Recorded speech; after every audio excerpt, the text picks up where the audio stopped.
Alarms scream through my cockpit as the hull of the drifting escape pod cracks open right in front of me.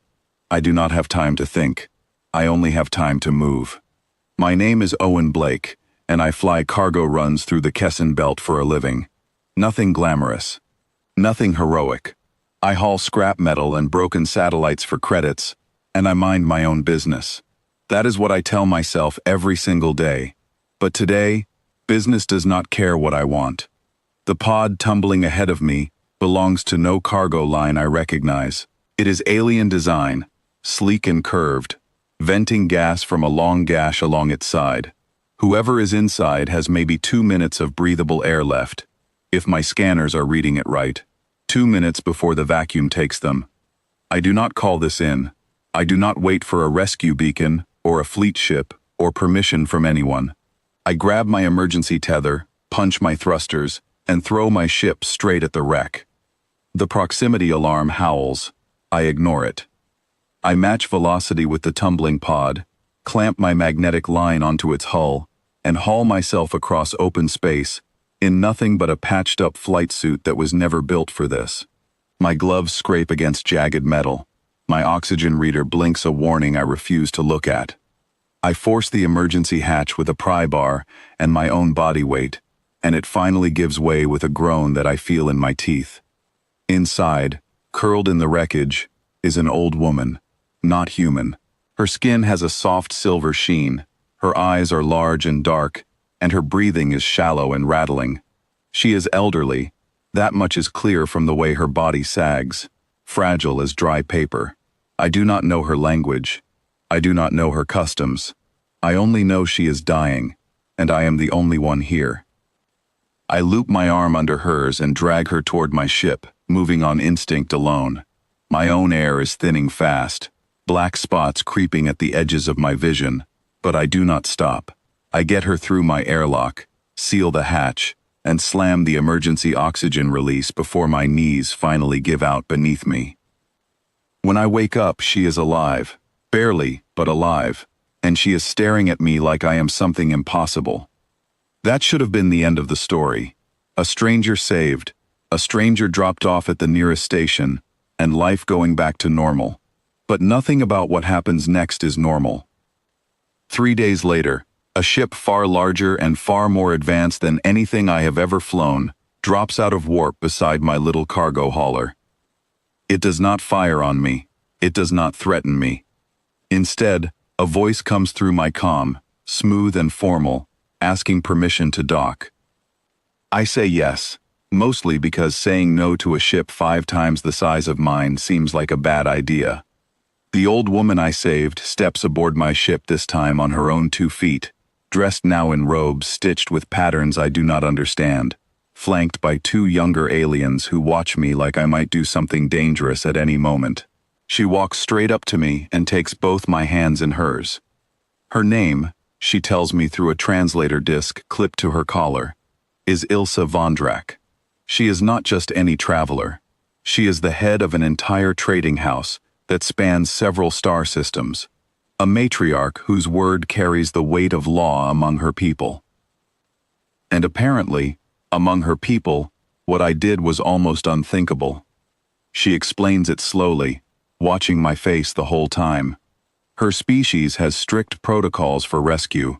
No one touches a person of rank without clearance from their family council. No one risks their own life for someone they do not know without calculating the odds first. It is not cruelty, she says. It is caution, bred into them over centuries of conflict and betrayal. Trust is earned in careful steps, never given freely. I saw someone dying, and I moved. That was the whole calculation. Ilsa tells me this is exactly why humans have a strange reputation across the systems her people trade with. Reckless, some call us. Sentimental fools, others say. But she uses a different word. She calls it brave. I laugh it off. Tell her I just did what anyone would do. She does not laugh with me. She tells me that where she comes from, almost no one would have done what I did. Not without permission, not without a plan. I think that is where the story ends. Thank you. Maybe a reward. And she goes back to her life among the stars, while I go back to mine among the scrap heaps. But Ilse Vondrak does not leave. Instead, she asks if she can stay on my station for a few days, to recover fully, before her journey home. I agree, because it seems rude not to, and because something about her sharp eyes and dry humor makes me curious despite myself. Over those few days, she asks me question after question: where I grew up, what my family is like, why I chose to fly cargo instead of something safer, whether I have ever backed down from helping someone in trouble. Each answer seems to please her in a way I cannot quite explain. On the fourth day, she tells me she wants me to meet someone. Her granddaughter, Mira, arrives on a smaller transport shortly after. Mira is nothing like I expected. She is sharp-tongued, quick to laugh, and clearly used to being underestimated by people who see her as just another young noble. The moment she meets me, she gives her grandmother a look that says she already suspects something is going on. She is right to suspect it. Ilse gathers the three of us together that evening and speaks plainly, the way only an elder who has earned her authority can. She tells Mira that among their people, matriarchs choose partners for their grandchildren, not out of tradition alone, but because they have lived long enough to recognize true character when they see it.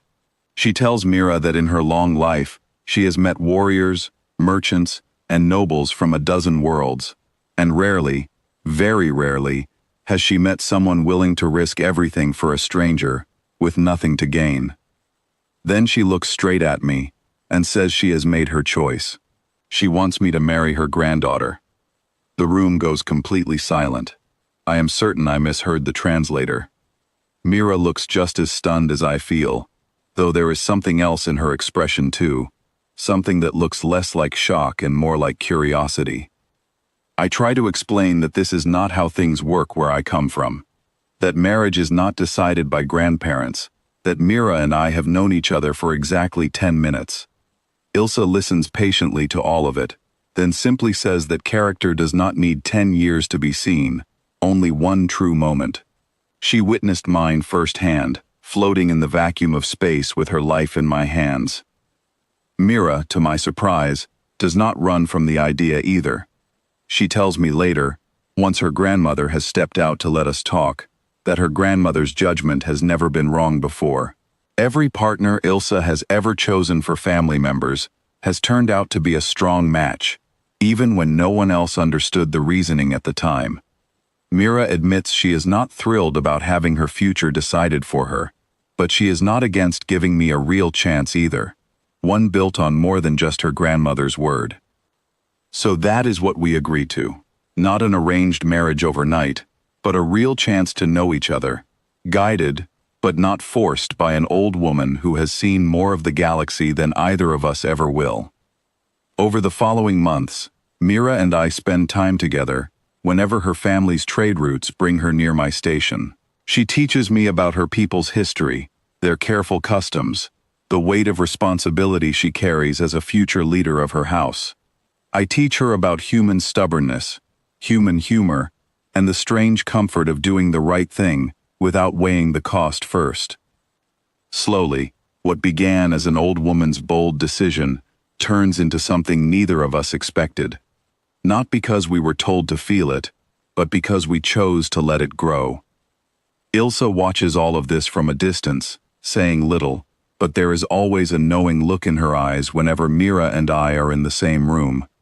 She never forces the outcome, she simply created the opportunity, the way only someone who has lived long enough to trust her own instincts would dare to do.